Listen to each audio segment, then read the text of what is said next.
चाय भाषा में हम एक कविता आबृत्ति करा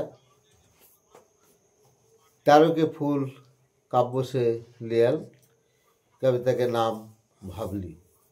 लेखक मीना रानी मंडल। भावली मेल्ला पेढ़ा है 3टा बकरी, पेढ़ा के होले छिरीबिरी, करते बिहा होले ठीक, रहते बैल के किरसान, मैरद बैड़का बलवान,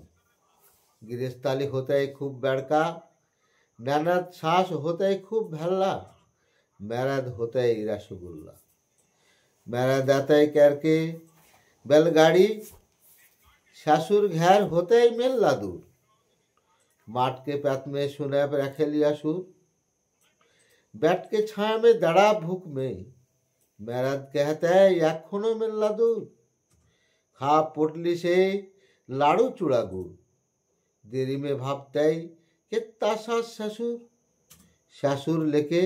लंठन आते अगुआ के, दुआर में सास आते दिया लेके, सास कहते आरे पुतली माय,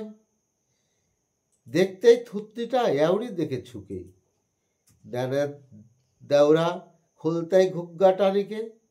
मैरद होते गा के सिवाय, गा गंज में रहते खूब नाम, तेकर बिना गा के नहीं होते कोनो काम।